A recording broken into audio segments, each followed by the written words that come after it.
Alright guys, it's James Holt back with another video. We're testing out this new video format again where it's a bit more laid back. I just expand on some ideas from Twitter because Twitter is where I put out my unfiltered ideas. So I tweet really quickly. These aren't well structured thoughts. These are just what pops into my mind and I write it, I tweet it, and I love it. I really enjoy doing it, but some of these thoughts deserve more than just the average lifespan of a tweet, which is supposedly around just a few minutes. So I'm going to expand on some of these ideas on YouTube. So before we get started, today's topic is social media growth. So not a dropshipping topic, but again, there are always parallels and ways that we can apply what we learn on social media with social media marketing to our dropshipping businesses, which I'll get to later. Before we get to those thoughts, I'm just going to quickly read out this tweet thread. So, social media doesn't reward being humble, quiet, and grinding in the dark. The successful people you see on Twitter are only a subset of the overall population who are successful, those who choose to share their success with the world. Remember, there is another way. I'm just pointing out that being loud works on social media. It doesn't work. It isn't the only way to be successful, but if you want to be successful on social media, it is the way to go. So you've got a bit of a bias that not everyone who's successful is loud and promotes their successes heavily, but the people who you know on social media obviously will be, because that's just how you grow. So moving on, related. Don't be surprised that you can't grow a following if you're always humble. You have to make bold statements and ignore the rare exceptions to make your ideas more powerful. Follow up with an example. Lifting weights makes you more of a man.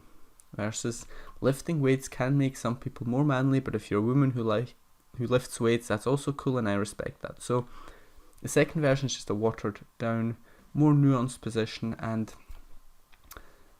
sure, it is probably more accurate. It more closely matches your real position, your real opinion, but it's not memorable, it's not shareable, and it's not how you post good content on social media. So that's one thing you can take away from this video for your dropshipping store. You don't need to be factually 100% correct. It's better in sales, in social media marketing, whatever you're doing.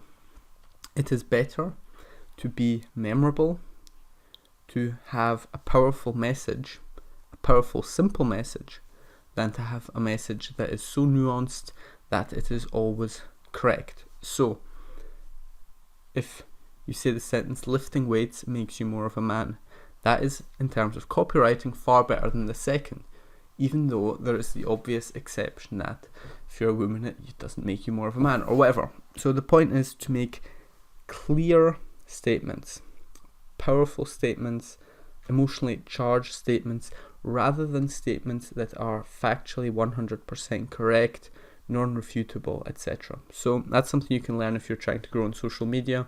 Be bold, really be bold, put yourself out there, have unfiltered thoughts. So don't worry about being criticized, just put it all out there.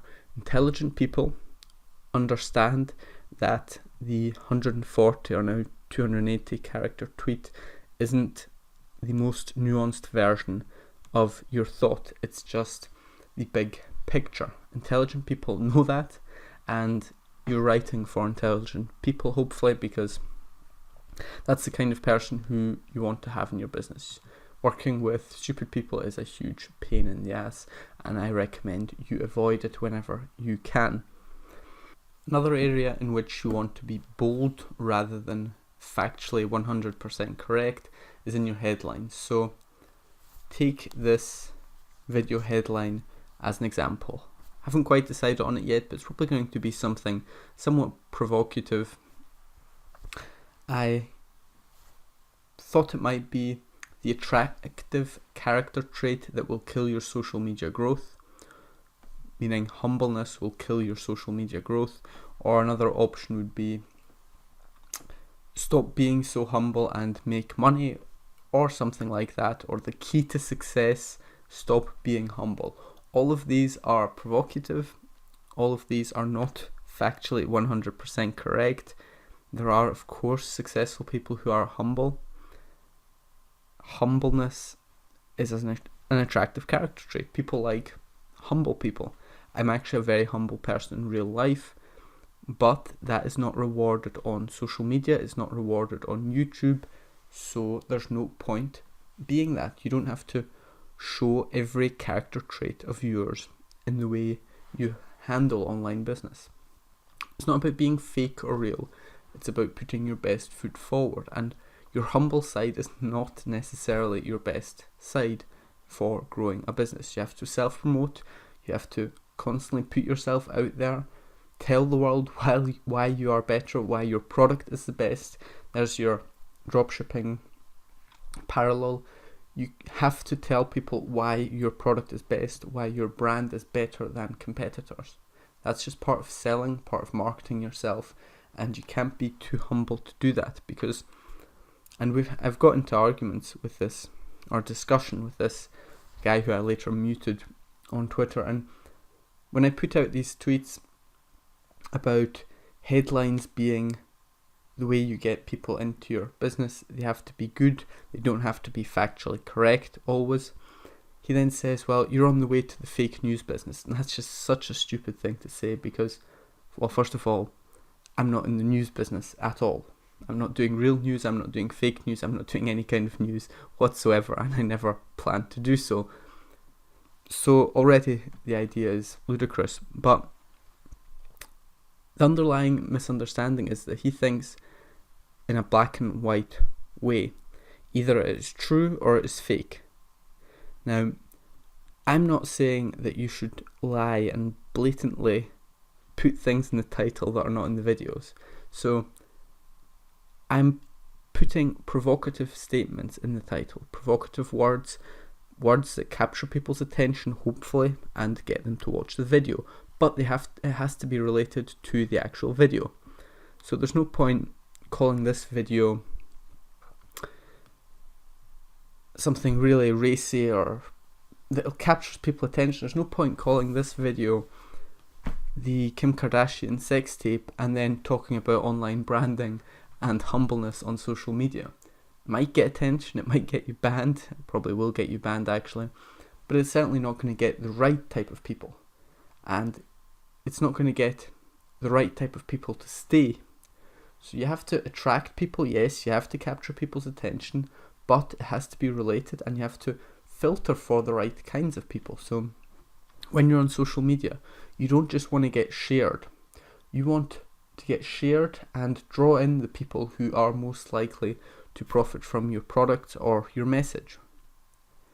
So again, same thing with dropshipping. You don't always want to go for mass appeal in your ads.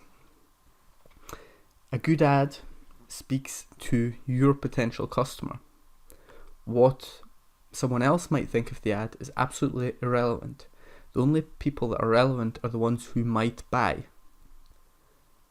So there's no point having the best ad for mass appeal if you're selling a niche product, as you should be. So keep that in mind. You have to bring in people, you have to capture their attention, but you have to capture the right people's attention, and you then are not allowed to make them feel misled. So you actually have to deliver on your promise so that they feel good about coming to your site, because they may make the mistake once to visit your site and then realize that you're delivering something else than what they expected. You're not delivering what you advertised. While they may make that mistake once, they're not going to do it again.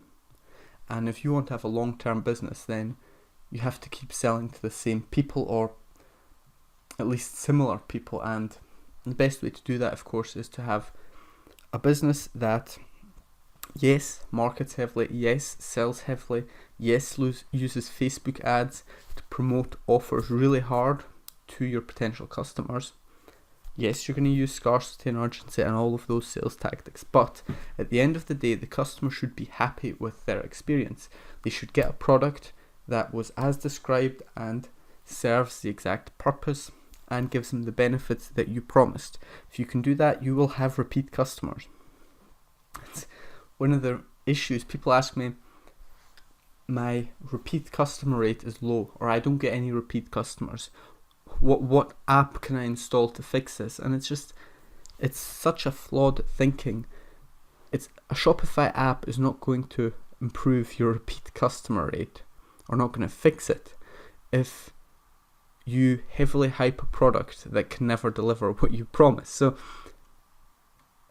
if you sell a razor, shaving razor, and you promise that if you shave with this razor, it will get you more girls, and then people buy it under that pretense or whatever. If you don't deliver on the actual promise, no Shopify app, no shortcut, no marketing technique is going to get you more repeat customers. Yes, you should do branding. Yes, you should build social media accounts for your dropshipping stores. However, if the actual fundamental product or service that your business offers isn't good and doesn't meet the demands of your audience, it doesn't fulfill the benefits that they sought out to get, then nothing else you do will make your repeat customer rate go up. So there's another little relation or a parallel to dropshipping. But however, we have gone way off topic, and I think I'm just going to end that video right here. In the comments, please tell me what you think of this new video format. It's completely different. It's almost more like a podcast, but I'm just using these tweets as a background and to go off to expand on. Let me know what you think of this, or whether you'd prefer I go back to the old, more energetic James Holt. And if there's a clear image, then I will follow the type of content you want. So I'm here to help. I put out these videos to grow my brand, yes, but also to help you individually and as a whole. So tell me what you want, tell me how I can best help you, and I will do that. So with that said, thank you very much for watching. Please do like the video and subscribe to the channel for more daily uploads. Tomorrow we will have the next video. Thank you very much, and until next time.